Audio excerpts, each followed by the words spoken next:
Hi, this is Timco Travels and today we are in Scotland!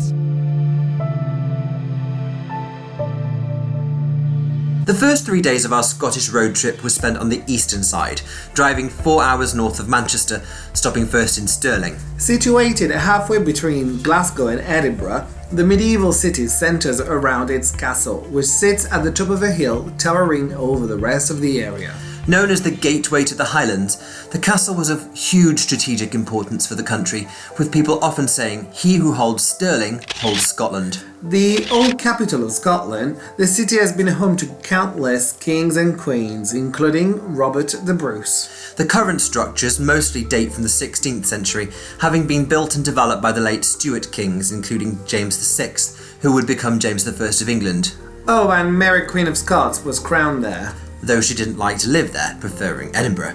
Which, incidentally, we're not visiting on our road trip, as we've been there before, and we only have 7 days to do the whole of Scotland.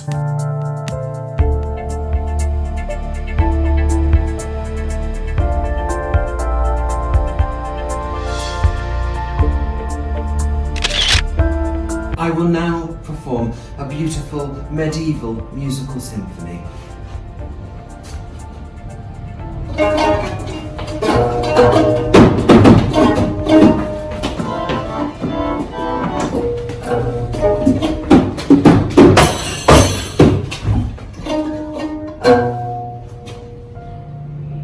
This is why it is drama, not music. Just outside nearby Falkirk are the Kelpies, a vast art installation on the banks of the Forth and Clyde Canal. Created by sculptor Andy Scott, they were finished in 2013 and you can go inside for a small fee. We didn't, because we wanted to see them lit up at night, when they were at their prettiest. Prettiest, but also closed. Across the Tay Bridge and we arrive in Dundee. We were keen to visit because a new V&A design museum has been all over the news. Let's face it though, Dundee hasn't got all that much else to offer, does it? What do you have against Dundee? I got a parking ticket when we were there, alright? For parking in a perfectly reasonable spot. Well, you broke the parking laws. You deserved a fine. Thanks. It's windy!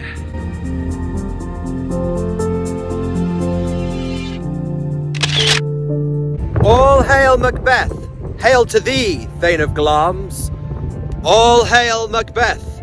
Hail to thee, Thane of Cawdor! All hail Macbeth! Jérémy, what comes next? King of England? Ooh, close. That shalt be king hereafter! You'd make a terrible English teacher though. That's why it's French. Mm-hmm. Not far from Aberdeen is Dunnotarr Castle, a ruined fortress jutting out into the sea. Owned by the Keiths, the castle fell into disrepair in the 18th century when the last earl was stripped of his titles after participating in the Jacobite rebellion.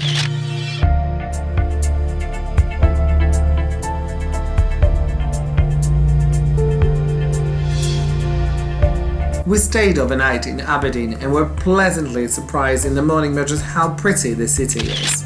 With many of its buildings made of locally quarried grey granite, the city is Scotland's third largest and has been unofficially known as the offshore capital of Europe since oil was discovered in the North Sea in the 1970s.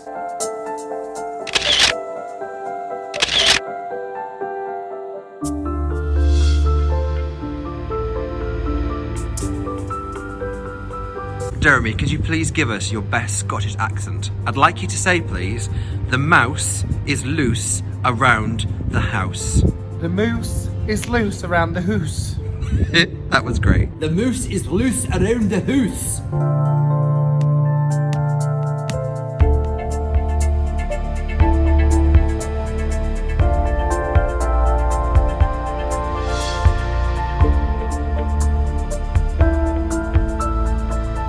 Having been the home of Annie Lennox and Lord Byron, it is actually well worth visiting in its own right, away from everything that surrounds it. It's officially Britain's safest city and also its luckiest, with 40 lottery jackpot winners living within its limits. So if we live in Aberdeen, we'll be more likely to win the lottery, right? Statistically, it looks that way. Okay, we're moving immediately. Do you know what would also help us to win the lottery too? Actually buying lottery tickets. Oh yes, that helps.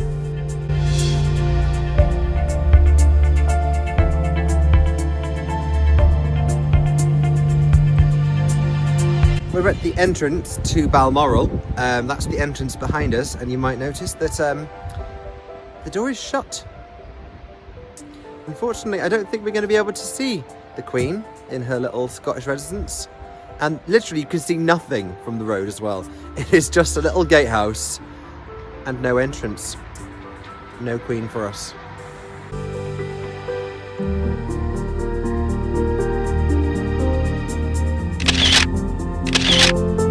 The Cairngorns is the UK's biggest national park, covering the entirety of the Cairngorns mountain range. With very few people living within its limits, the drive across them is pretty spectacular, climbing high into the mountain, which in February was covered in snow. In fact, there is so much snow on these mountains that it houses one of the UK's only ski resorts, which, as you can see, we inadvertently drove through, wondering why there were so many people wandering about. But tourist skiing aside, the drive across these mountains was one of our favourite parts of the entire road trip, feeling more like in Iceland than in the UK. Remote, wild and desolate.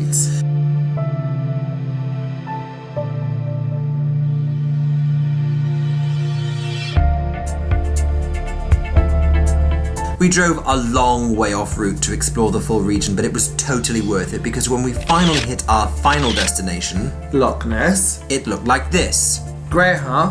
What's all the fuss about? Who knows? We didn't even see the monster.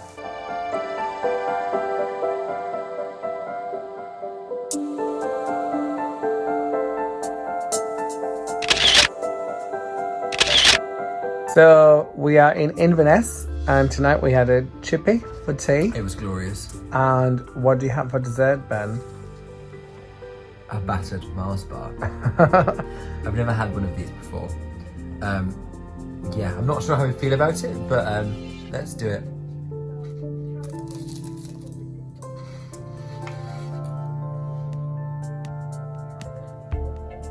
Verdict.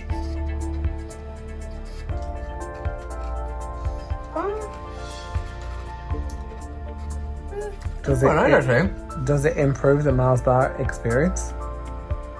I think it does actually. I think it's kind of like, you know when you get a crepe and it's got chocolate or Nutella on it and it's like, I don't know, it's got that kind of floury but fried and chocolatey. Yeah, it works. It does work, to be fair. It's actually not that bad. Moo! Come here. Moo! Of course, what Scotland is best known for is its rugged landscape. Rogie Falls is only 20 minutes from Inverness and absolutely worth taking the time to visit. And with the journey north taking a long time, we were glad to start our marathon trip across the northern part of Scotland with such a beautiful sight.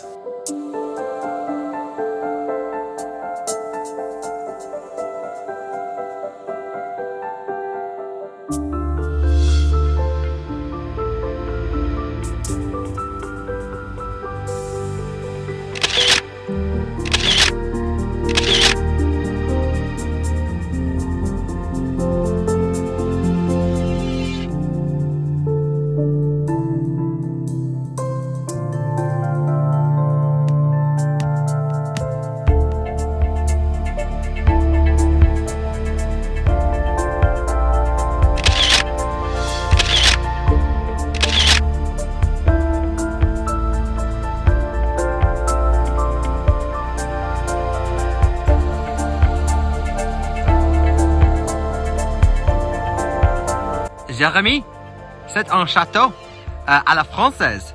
Es-tu d'accord?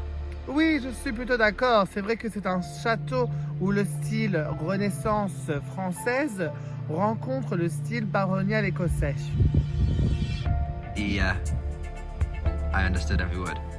And of course, our final stop in the eastern side of Scotland is none other than the UK's northernmost tip, the world famous John O'Groats.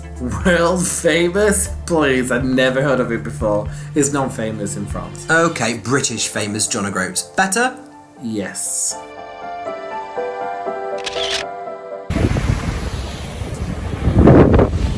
So where is the John O'Groats sign? Well, it's been taken away, so it can be repaired and replaced by another pole. Yes, but this time it's sticking on. And how long has it been away for? 2 weeks. Unlucky us. Great. This is what we should have seen. But we didn't. So that's the east side of Scotland. Next, we head south along the western coast. Which is absolutely the best bit.